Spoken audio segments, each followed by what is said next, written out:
आइए रुख करते हैं अब खबरों की ओर। पूरे पदाधिकारियों को लाल सलाम और प्रणाम करती हूँ।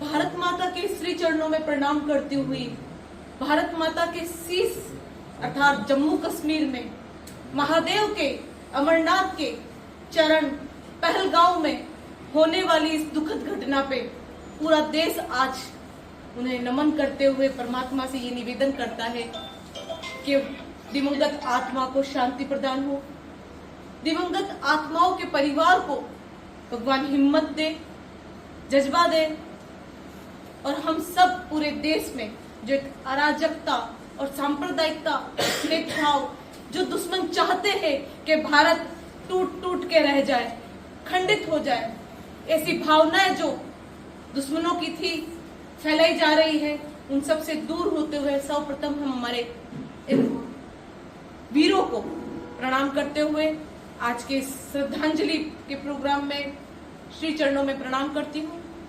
और आप सभी को एआरएफ भी एक सेना के रूप में कार्य किया है। आज देश को आजाद हुए मात्र 76 वर्ष हुए, परंतु एआरएफ को गठित हुए 24 अप्रैल 1924 से लेके 2024 में आ चुके हम। 101 वर्ष पूर्ण हुए। जिस तरह भारत की सेनाओं ने संघर्ष किया, उसी तरह एआरएफ ने भी सदैव संघर्ष किया। उस संघर्ष में भी शहीद जितने भी व्यक्ति हुए, जिन्होंने आज तक हमारे संघर्षों को, हमारे शहीद रेल कर्मचारी जो शहीद हुए, उनको भी श्री चरणों में प्रणाम करते हुए और आज उन्हीं शहीदों की वजह से हम 101 वर्ष पूर्ण करने जा रहे हैं।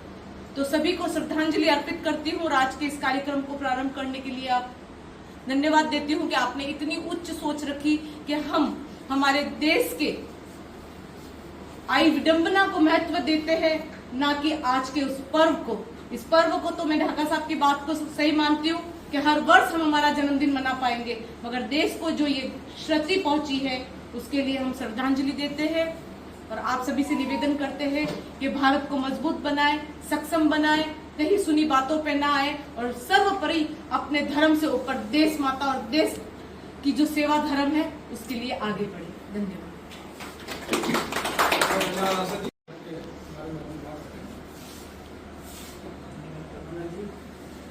सबसे पहले देश में जो एक कायराना हरकत आतंकवादी को की गई है, मानवता को शर्मसार करने वाली और झकोर देने वाली जो हरकत, जिसमें 27 लोग हैं जिनको अपनी जान से जाना पड़ा, इस दुनिया को छोड़ के जाना पड़ा। सबसे पहले उन सभी दिवंगत आत्माओं को शांति के लिए मैं भगवान से प्रार्थना करता हूँ कि उनको अपने श्री चरणों में स्थान प्रदान करे। उनके परिवार को जो इस पहाड़ रूपी दुख से सफर कर रहे हैं, उनको शांति प्रदान करे, उनके मनोबल को और बढ़ाए और इस पहाड़ रूपी दुख को सहन करने की शक्ति दे। जैसा कि साहब ने बताया था कि 101 जो अपना कंप्लीट हो चुका है एआरएफ का, इसको अपन और भी अधिक धूमधाम से मना सकते थे, लेकिन जब बाद में मालूम चला कि देश पे जब आपदा आई है, ये एक तरह की आपदा ही है, क्योंकि कहीं ना कहीं आज उन 27 लोगों को टारगेट किया गया है, तो कहीं ना कहीं हो सकता है कि यदि इसका मुंह तोड़ जवाब नहीं दिया जाए तो ये जो आतंकवादी है ये कल किसी और कायराना हरकत की ओर आगे बढ़े। तो उस दौरान हम देश के साथ खड़े हैं। संगठन एनडब्ल्यूआर परिवार एआरएफ देश के साथ उनको मुंह तोड़ जवाब देने के लिए हमेशा साथ खड़ा रहेगा। चाहे किसी भी स्तर का यदि सरकार फैसला ले, किसी भी स्तर का उन लोगों को यदि मनोबल गिराने का और उनको नष्ट करने के लिए जो सरकार फैसला ले, उसमें यदि रेल कर्मचारियों का कोई भी योगदान की आवश्यकता होगी रेल की तरफ से सरकार को, तो उसमें एआरएफ परिवार हमेशा अग्रिम पंक्ति में रहेगा। ये हम सबका विश्वास है। और रही बात 101 जो अपना 2025 में हुआ है, 1924 से लेकर 2025 का सफर इस लाल झंडे ने तय किया गया है। साथियों, ये भी किसी कुर्बानी है, बहुत सारी कुर्बानियां देनी पड़ी है। ये भी ऐसे आसानी से तय हुआ सफर नहीं है। कई लोगों ने इसमें अपने सर्विस की भी बलिदान दिया। सर्विस का बलिदान इसलिए कई बार ऐसी स्ट्राइक हुई है जिसमें सरकार के अगेन कर्मचारियों को अपनी मांगों को मनवाने के लिए जाना पड़ा, लेकिन जब सरकार उनको जो सही तरीके से जब बात उनको कहा जा रहा था नहीं माना, तब रेलवे को चक्का जाम करने की जो बात आई थी उसमें कई लोगों को अपनी नौकरी का बलिदान देना पड़ा, कुछ लोगों को जान का भी बलिदान देना पड़ा, जैसे कि आपको मालूम भी होगा। तो ये सब संघर्षों से गुजरते गुजरते और रेल कर्मचारियों के हित की बात करते करते ये लाल झंडा अपने सिपाहियों के कंधों के वजूद पे लहराता हुआ आज 101 साल पूर्ण किया। मैं AIRF के इस 101 वर्ष पूर्ण करने पर भी हार्दिक बधाई देता हूँ। लेकिन सबसे बड़ी विनम्रता कि आज अब हम एक तरफ जो इस 101 वर्ष पूर्ण करने की बात कर रहे हैं, दूसरी तरफ जब देश पे इतना बड़ा कायराना हमला हुआ है तो कहीं ना कहीं हमने हमारे लिए ये बहुत बड़े मैटर हो जाता है, बहुत बड़ा चीज़ है ये। क्योंकि 101 से आगे 102 अगले साल मना लेंगे, ये जन्मदिन जो AIRF का है मनाते रहेंगे। लेकिन इस तरह की हरकतें जो कायराना हरकत इंसानियत को शर्मसार करने वाली हुई है, उसके लिए मैं एक बार फिर आतंकवाद मुर्दाबाद का नारा दूंगा। आतंकवाद मुर्दाबाद, मुर्दाबाद मुर्दाबाद, आतंकवाद मुर्दाबाद, मुर्दाबाद मुर्दाबाद। ऑल इंडिया रेलवे फेडरेशन को 101 वर्ष पूरे हो गए हैं और इस 101 वर्षों का इतिहास हम सभी जानते हैं कि देश आज़ाद होने से पहले ये फेडरेशन बना है और अभी तक निरंतर कर्मचारियों के लिए 101 साल हो गए हैं कार्य करता आया है और आगे भी कितने भी साल ये कार्य करता रहेगा। तो आप सब इसके साक्षी हैं। कई पीढ़ियां हमारी इस फेडरेशन में कार्य करती हुई गुजर गई और आने वाले पीढ़ियां भी इस फेडरेशन में कार्य करेगी। तो मैं ज़्यादा बात नहीं करूंगा। हमारे बीच में हमारे north western railway employ union के जनरल सचिव हमारे मंडल अध्यक्ष जी मौजूद हैं। तो मैं इनसे हमारे बीच में हमारे north western railway employ union के मंडल अध्यक्ष व्यास जी मौजूद है। मैं उनसे निवेदन करूंगा कि ऑल इंडिया रेलवे फेडरेशन के 101 वर्ष जो पूरा हुए उस पर प्रकाश डालने का कार्य करें। कॉमरेड व्यास जी। धन्यवाद परमात्मा।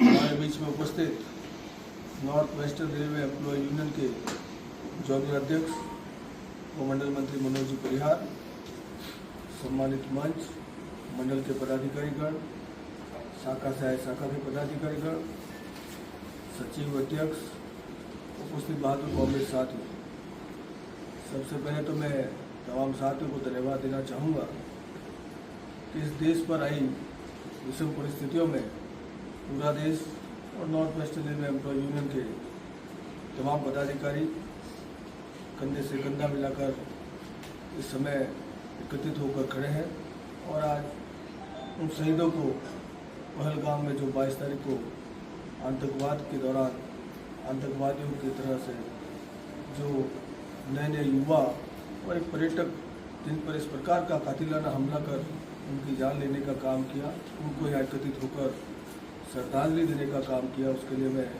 यूनियन का सिपाही होने के नाते तहे दिल से शुक्रिया अदा करता हूँ। साथ ही साथ आज के इस कार्यक्रम को जो north western railway employ union all India railwaymen's federation के तत्वाधान में काम कर रहा है और फेडरेशन के 101 वर्ष पूर्ण होने पर एक हम लोगों ने एक प्रोग्राम बनाया था, इसको किस प्रकार हमें खुशियों के साथ सेलिब्रेट करना है। तो इस प्रकार का एक घटनाक्रम होने की वजह से हम लोगों ने इस कार्यक्रम को थोड़ा कर्टेल किया। आप लोगों को विदित ही होगा, देश की आज़ादी के पहले अगर कोई संगठन, कोई फेडरेशन का गठन होता है और उस जमाने में रेल कर्मचारियों की हितों की बात रखने वाला अगर कोई अकेला संगठन था, हम गर्व के साथ कहना चाहते हैं all India railwaymen's federation एक एकत्र और अकेला संगठन उस समय मौजूद था। और आज हम जिस वातावरण में, जिन आज़ादी के साथ रेल कार्य को निष्पादन करने का काम कर रहे हैं, वो एक फेडरेशन की और यूनियन की देन है। हम लोगों को जो वेतन आयोग मिले, जो हमें छुट्टियां मिली, चाहे हमें चाइल्ड केयर लीव मिली महिला साथियों के लिए, या जो जो हमें लाभ मिले, पास का लाभ, आज ग्रुप डी, इस प्रकार उस गाड़ी का रख रखाव करने वाला साथी वो सपने में भी नहीं सोच सकता था कि मैं कभी एसी क्लास के अंदर सफ़र कर पाऊंगा।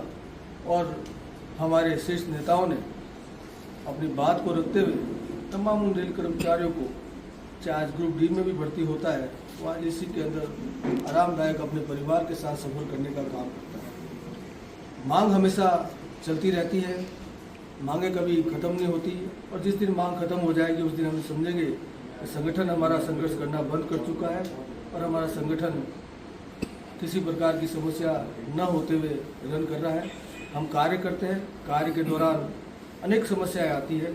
मैं ज़्यादा ना कुछ कहते हुए तमाम साथियों को ये विश्वास दिलाना चाहता हूँ कि जिस फेडरेशन के नेतृत्व में हम कार्य कर रहे हैं, जिस फेडरेशन का हम झंडा लेकर रेल कर्मचारियों को आने वाले समय में समस्याओं से northern western railway employees union की तरफ से आज उनके कार्यालय में आप देख सकते हैं जम्मू कश्मीर के पहलगाम में जो आतंकी हमला हुआ है उनको श्रद्धांजलि देने के लिए यहाँ पे एक सभा का आयोजन किया गया है, जहाँ पे कैंडल लगा के उनको सच्ची श्रद्धांजलि दी गई है। हमारे साथ में मनोज परिहार मौजूद है, हम उनसे जानना चाहेंगे। जी सर, बताइए।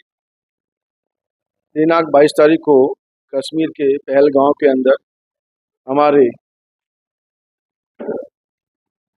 25 से ज़्यादा लोगों को आतंकवादियों ने निशाना बना दिया। कश्मीर हिंदुस्तान का स्वर्ग कहलाने वाला स्थान है।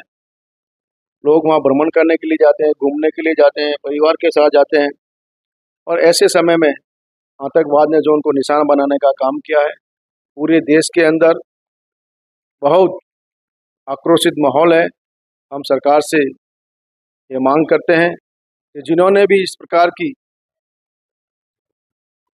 ग्रहण कार्य करने का काम किया है, कानून उनके साथ सख्ती से बरतते हुए उनको मौत की सज़ा सुनाए, ताकि हमारे शहीद हुए हिंदुस्तान के 27 से अधिक लोगों को सच्ची श्रद्धांजलि अर्पित करने का काम किया जा सके और सख्त कानून के माध्यम से उनको दंडित किया जाए, ताकि हिंदुस्तान के अंदर इस प्रकार का कोई नरसंहार का कार्य करने का साहस ना कर सके। North western railway employ union ने मंडल कार्यालय में तमाम पहलगांव के अंदर आतंकवादियों के शिकार होने वाले साथियों को श्रद्धांजलि अर्पित करने का काम किया, नमन करने का काम किया और हम आपके माध्यम से ये प्रार्थना करते हैं कि दिवंगत आत्मा के परिवार को सिंबल प्रदान करें और दिवंगत आत्मा को शांति प्रदान करे। ऐसी हम ईश्वर से प्रार्थना करते हैं और सरकार से मांग करते हैं कि इन परिवारों को जितना भी अपनी ओर से सहायता प्रदान करने का काम हो, सहायता प्रदान करने का काम करवाया जा सके। जय हिंद, जय भारत। आतंकवाद मुर्दाबाद, आतंकवाद मुर्दाबाद।